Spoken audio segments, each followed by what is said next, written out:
He's actually entirely in frame, so that's helpful. Oh, he's very excited. He's all over the place. All right, we are live. Nobody's watching it, which is totally okay. So we're just gonna hang out with Johnny. Oh, all right. He's so cute. I love him so much. He's my favorite. Is he? He's just such a sweet. I'm not sure if that's because the others still make me a little nervous. That's fair. That's totally fair. We have a lot of big snakes. A lot of difficult ones too. Well, it's just a matter of getting used to them. Yeah. Especially with movies and media. Oh yeah, for sure. Snakes have such an awful rap. And they're really not as bad as people think. Thank you. I totally agree. Hi everyone. We have 6 people watching. That's so exciting. Awesome. Well, 11. Sweet. All right, I'm gonna get started then. All right, my friends. Again, as you probably know, I'm Educator Katie, and with me today I have volunteer Cynthia, and also with us we have Johnny the corn snake. We're going to have him and one other animal with us today as we talk about dinosaurs. Now, I'll come to a second into why we're bringing Johnny to a dinosaur program, because he's definitely not a dinosaur. But first, just a little bit about Johnny himself. Johnny is a corn snake, pretty common as pets. They're also pretty common as, or in the wild in southeast United States. So they're called corn snakes because, you know, they live in cornfields for the most part, not because they eat corn. Johnny is also partially albino, so if you've been to those states or if you've seen snakes that look similar to him but a little different, all the spaces where he's got light, you know, circles around his little rosettes there, they're normally like black or brown. So he has the red eyes of an albino animal, but he's not completely white, and he is missing some pigment. So that's why he looks the way he does. He is one of our calmest snakes that we have here at ZooMontana. It makes him a great animal ambassador, and he used to be someone's pet before he came to us. So Johnny here was actually a pet, and the people did a lot of research, had him in a good setup, but they also had a pet cat. And cats like to get into things, particularly with things that are moving. So the pet cat got to Johnny here, and he's actually missing an eye. So when that happened, his owners were like, all right, we need to do something better for him. So they brought him to the zoo so he could be an ambassador and live a safe, healthy life. So that's why we have Johnny. And now we're going to talk about dinosaurs. So hopefully you're ready. I'll explain why we have Johnny here in just a second, but we're going to get started. First of all, if you've been watching any of our social media, whether that's Instagram or Facebook or Twitter, we've been posting all about ancient animals, not just dinosaurs. But for most of this program, I do want to focus on dinosaurs because we all know them. Most of us love them. They're pretty cool and amazing creatures. And I wrote a post a couple weeks ago about what even is a dinosaur. So some of this might be a little bit of review, but most of the time paleontologists, if they're talking about dinosaurs, they usually say non-avian or avian dinosaurs because birds are dinosaurs, right? They came from this one group of dinosaurs, the only group of dinosaurs that survived the mass extinction event like 65 million years ago. So birds are dinosaurs. However, talking about the dinosaurs from the Mesozoic area, which includes the Jurassic, the Cretaceous, and the Triassic, not in that order, those periods, those dinosaurs, they're non-avian, right? They're not birds. However, they're very close. Some of them are very closely related, okay? Now, non-avian, like I said, it means any dinosaur that comes to mind, including Triceratops and T-Rex. And what's your favorite dinosaur? I'm not actually sure. The T-Rex is pretty cool. T-Rex is pretty cool. Yeah. Yeah, but it includes, you know, the long-necked Apatosaurus and Argentinosaurus, and even duck-billed dinosaurs, or the Pachycephalosaurus, the ones with the big skull caps on. Oh, the Velociraptors? Yeah, right? So we're going to be posting next week all about, like, dinosaurs in popular media, I think, or maybe that was this week. I don't remember anymore. We posted about that, and it's really cool, so hopefully you read those posts here on Facebook. But the reason I have Johnny here is because if you like dinosaurs and like that era of time at all, you probably also know about animals like pterosaurs and ichthyosaurs and mosasaurs. None of those were dinosaurs, right? They were all reptiles. And in fact, if you read our post, you probably learned that dinosaurs were also reptiles. But they are a group of reptiles that diverged pretty early on, like before the Mesozoic era. That was the age of dinosaurs, right? So dinosaurs diverged pretty early on from other reptiles in that even their hip bones were different and their leg bones were different. Dinosaurs usually walked with their legs directly underneath them. So think about mammals, right? Or four-legged animals walk with their legs directly underneath them. versus things like lizards and alligators. They walk with their legs out, splayed out to the side, because that's how their hip bones work, that's how their leg bones work. So that's one of the major differences. And they actually developed a certain hole for like muscle and nerve attachment in those bones that allow them to walk like this instead of out to the side like this. So that's one of the major differentiations between those animals. In a lot of their research, I just did a post about pterosaurs on our Instagram. It's super cool to look into. But mosasaurs, according to a lot of the DNA that they've been able to find and all of the research they've been doing, mosasaurs were actually more closely related to snakes than they were to dinosaurs. So if you've seen Jurassic World with the giant mosasaur coming out and eating that giant shark, and it had that long, flat tongue that looks like a mammal tongue, it would probably be more accurate to have a tongue like a snake, a long, skinny, forked tongue. So, fun things there with Jurassic World and Jurassic Park. Although, not to bash on those, because even though they have so many inaccuracies, they're one of my favorite movies. However, so that's why we brought Johnny today, because he is a relative of animals that lived all the way back when the dinosaurs lived. In fact, as far as we know, there was no truly aquatic, like all the time living in the water dinosaurs, just as there were no truly airborne dinosaurs until birds came around, right?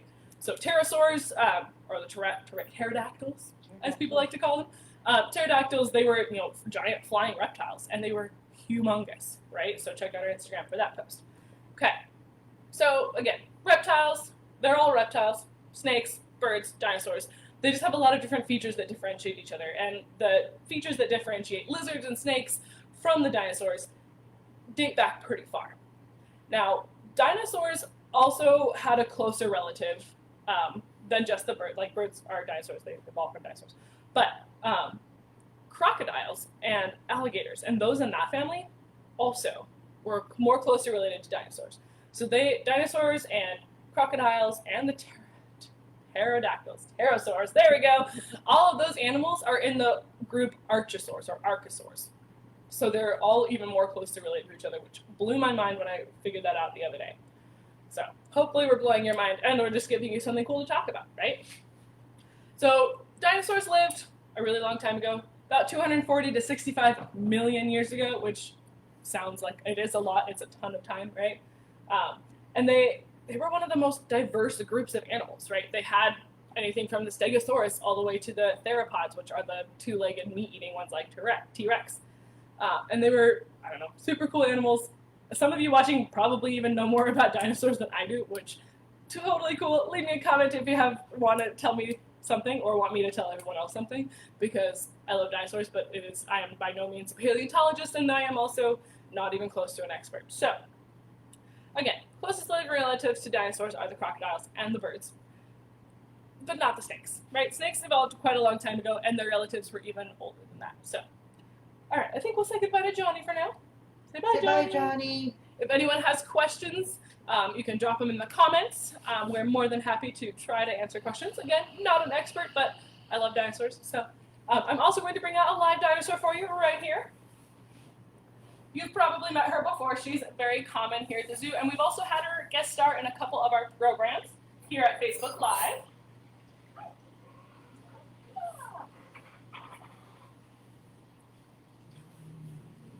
This is Sydney, one of our living dinosaurs here at ZooMontana.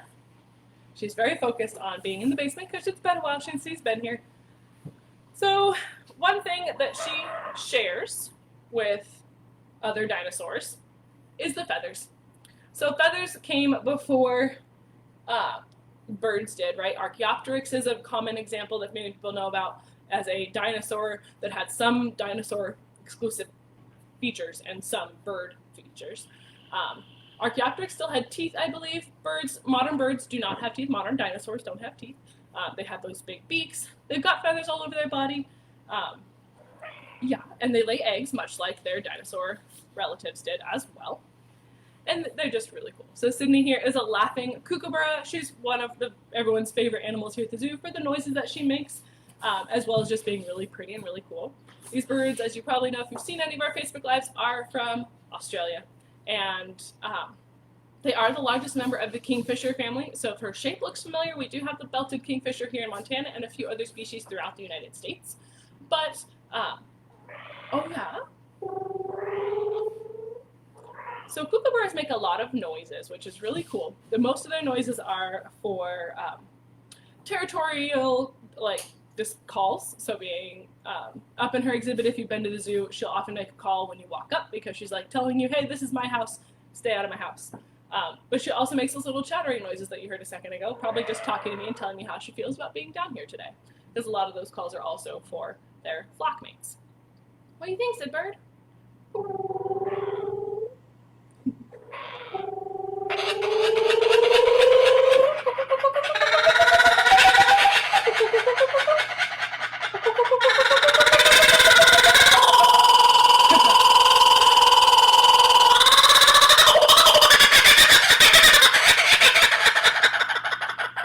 That was awesome. So who knows what noises dinosaurs might have made, the non-avian dinosaurs, if this animal could make these noises. Birds have such an amazing vocal system that's very, very different from mammals. So maybe the dinosaurs make funny noises like that too. Who knows? All right, my friends, if anyone has any questions, like I said, you can drop them in the comments because I have more to talk about. We're going to talk about fossils specifically, and then we're going to talk about why Montana is such a cool place to find those fossils. So if you have questions, have comments, definitely drop them in there. Oh yeah? Sydney says that you should do that. Hi, Irie, nice to meet you.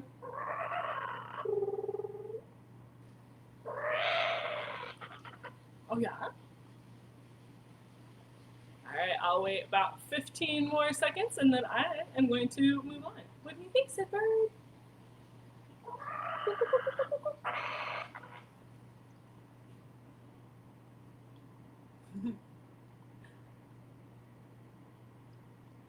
All right, my friends, I'm going to go ahead and let Sydney come off stage here. Hi, bird. Yeah. Great. There you go. Good job.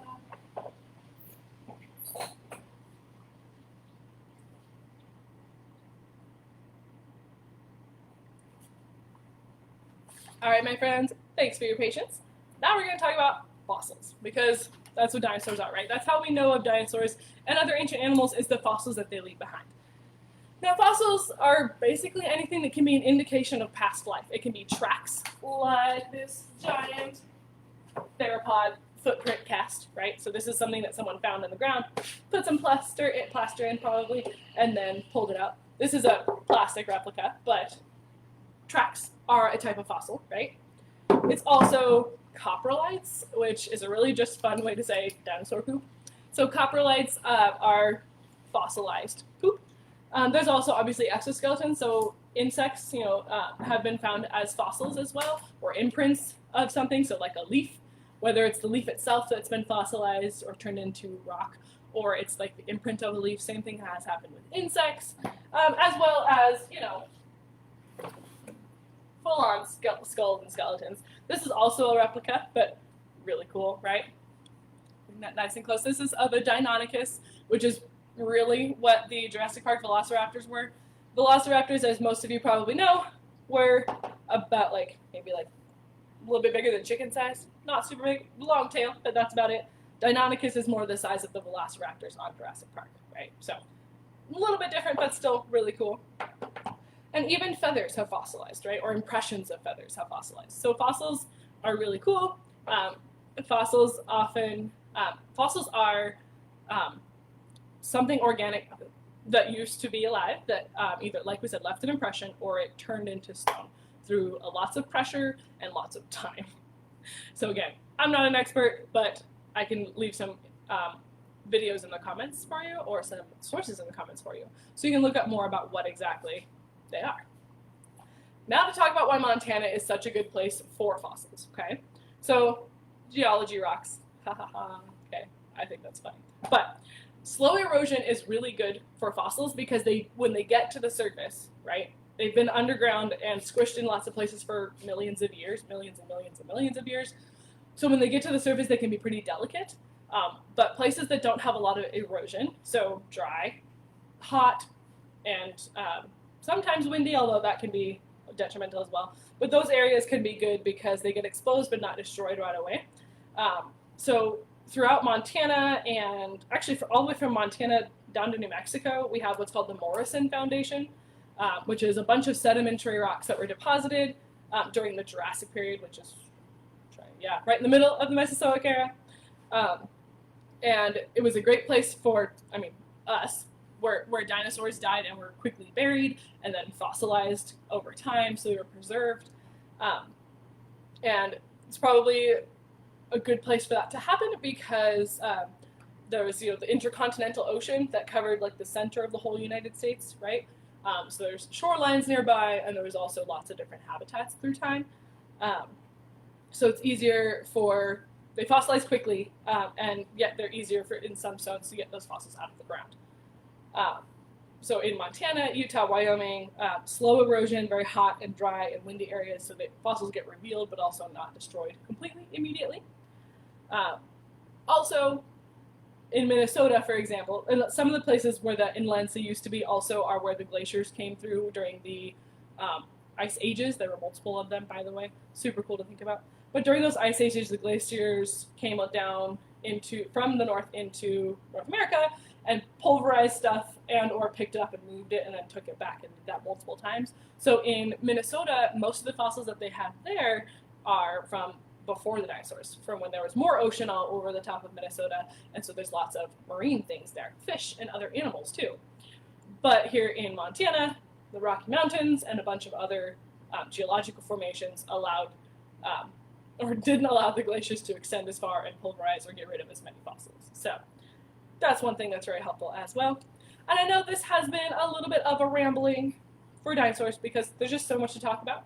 But Montana is a really cool place. Montana also has some of the oldest rocks on Earth, as well as some of the youngest rocks on Earth. Youngest because of the Rocky Mountains uplifting, and oldest because of the Precambrian rocks that had been found in western Montana. Precambrian meaning like before most life was here, which is super cool to think about.